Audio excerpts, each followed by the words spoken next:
Hey guys, welcome back to the channel. My name is Brandon and you are watching M.O.N.Comics. I'm on my way to Bountiful, New York to meet a friend of mine who's an antique dealer who I've been buying stuff from for a number of years. And last week he had an auction on Facebook and I was able to pick up a comic I've always wanted, have my eye on, but it doesn't pop up that much. It is a Golden Age comic. But he told me he had another book that he thought I might like to see. So let's go check out what he's got. All right, guys, so I'm here with Mark. Mark is the owner of Blue Eyes Auctions, and I've known Mark for probably over 10 years now, buying Star Wars collectibles, comics, anything this guy, he gets his hands on everything. His Facebook page is wonderful. Definitely go check that out. Just go there and hit join, and they'll accept you in. And how often do you guys do auctions? Once a week. Once a week, you do auctions, you do buy it now, such as the comic book one. Right now, like last Wednesday and this Wednesday, we'll be doing, it'll be a buy it now sale. Cards, comics. I just bought another card collection yesterday. Comics, we're digging out all kinds of stuff out of boxes, and it's all, as you know, it's always good deals. Almost everything sells. 8 o'clock Eastern time, Wednesday night is when we do them, basically. Yes, and some fantastic fair prices. You've always been fair. Sure. As long as I've been buying collectibles off you, you know what they go for. You've been doing this, I asked you once, you said, you've been doing this since you were a kid. Since I was a kid. But like, it's been your business, your livelihood for a while now. Yes. And so he picks up this collection, and I see it on his Facebook page, and I immediately see a book that I was interested in for some time, and one I can afford. And it's this one. It's Flip #1 from 1953 by Harvey Publications. I'm a big pre-code horror guy. I love it. And these were kind of coming out after the Mad magazine was popular, and these were known as horror satire. So I had seen this book around for a while, and Mark put it up, and I was lucky enough to get in there first. And it's just a great pre-code horror cover, so I'm happy to add this to my collection. But out of this collection, not only did this book come, but the book that I was really impressed with that came out of upstate New York. Right here, Amazing Fantasy 15. First appearance of Uncle Ben and Aunt May. Oh yeah, and some guy in a suit. And I just couldn't believe it, and I got a hold of Mark, and I said, listen, can I take a look at it and interview you with it? Because unless you're going to big shows, you don't see this book. And even at big shows, a dealer might not even let you hold it. That's true. Because of just the value in it. So, can you speak to how important is networking to you? Oh gosh. Like Brandon said, I mean, I've been doing this since I was a kid.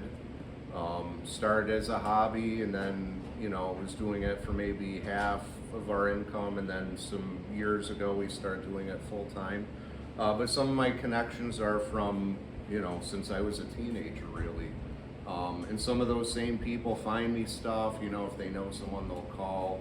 And they also know, as with this book, the friend of mine who got me in contact with someone he knew who happened to have this, I gave him a 10% buyer's commission or finder's fee, whatever you want to call it. So, the people I deal with know that, large collection, small, single piece, that, I'll throw them something. If it's something that they're, not interested in buying or don't have the money or whatever, they're usually more than happy to throw it my way, and they know they'll get something. So. Right, and also the fact is, every blue moon, someone might find a Tech 27 in a garage sale, but it's not that easy. You have to put in a lot of hard work and time to make these connections, to make this come through. I mean, would you say this is the best comic book score that you've had for your life? Yeah, I think so. I mean, the best single one, for sure. For sure. We've bought some larger collections over the years, but definitely. This is the first one of this I've owned. We've owned, the first Spider-Man, Amazing Spider-Man over the years. We have a few of those, but yeah, first Amazing Fantasy. And it's just rare. When my friend brought me to his friend's house, and it turned out I recognized him. I knew him from shows from many years ago. But I had an inkling. He told my friend what he wanted, and it was fair, but I knew I had to throw my friend something too, so I wanted to get it cheaper, and then, the negotiations started, and he kind of got defensive, and I don't have to sell, and I said at that point, if I have to pay his high price, I'm not leaving without it, because just to find one in the wild is... Right. And then also, I'm going to get it graded, probably send it out in the next couple days. And you know, I'm hoping it'll get around to 2. I think it will, but you know, you don't really know. I send a lot of cards and comics out for grading, and sometimes I'm right or close, and once in a while I'm not. They see something that I don't, so.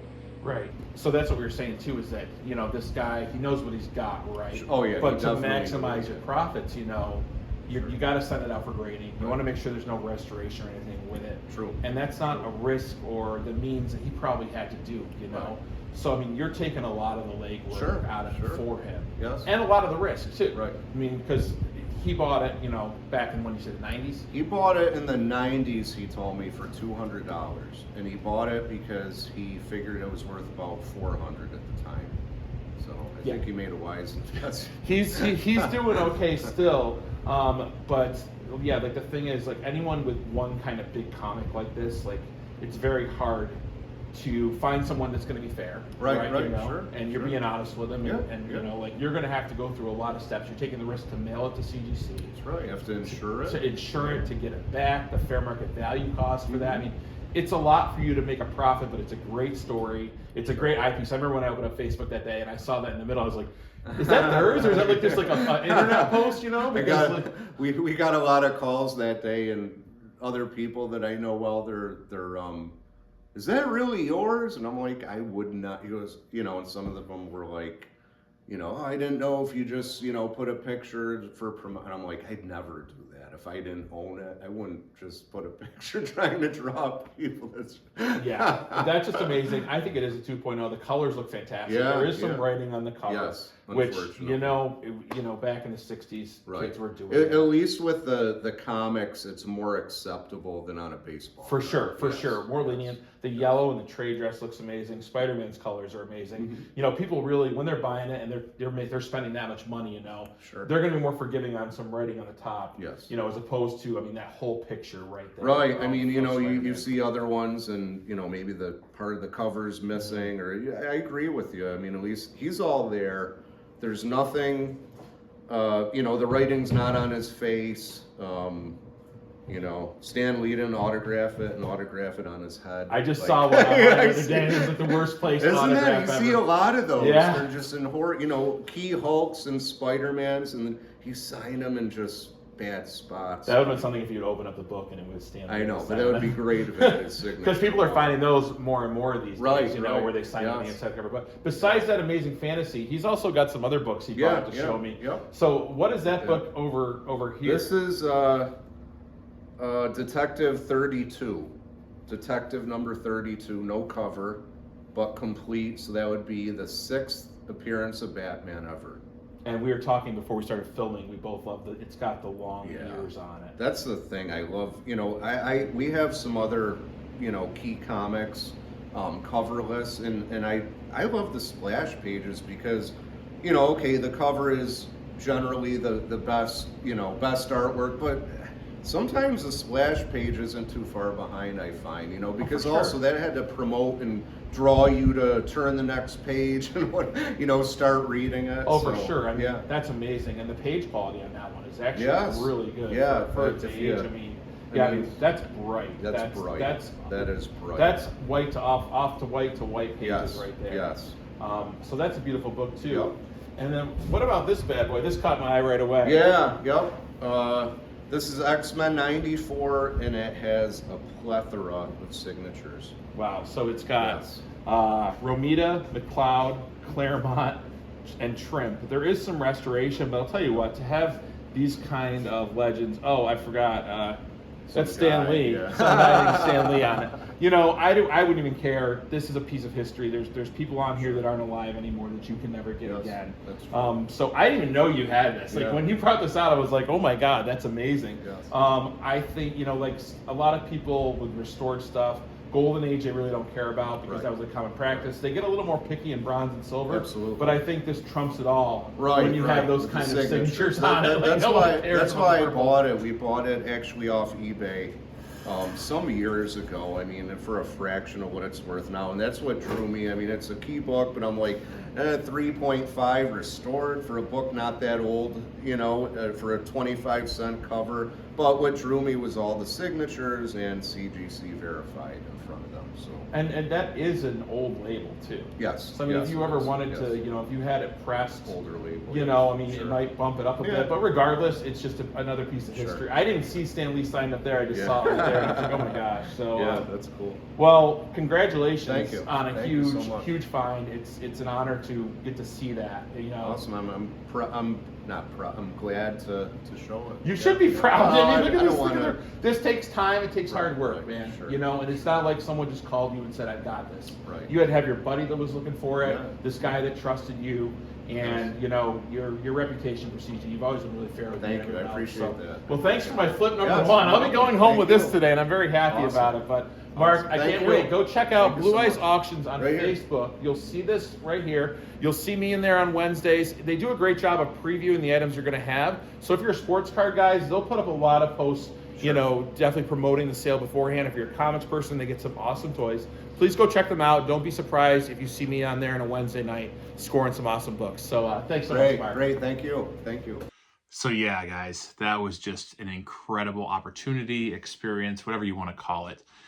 I think it's safe to say that I will probably never have that opportunity in my area again, to where someone I knew procured a very historical comic and not only was kind enough to show it to me, but let me interview him about how he found it, about, you know, how much networking means when you're an antique dealer, particularly in the field of collectibles. It was just a once in a lifetime opportunity. I apologize for me being cut out of the first part of that video. I was on a super tight schedule. I had to get back home to my family. It was the only time Mark could meet to shoot.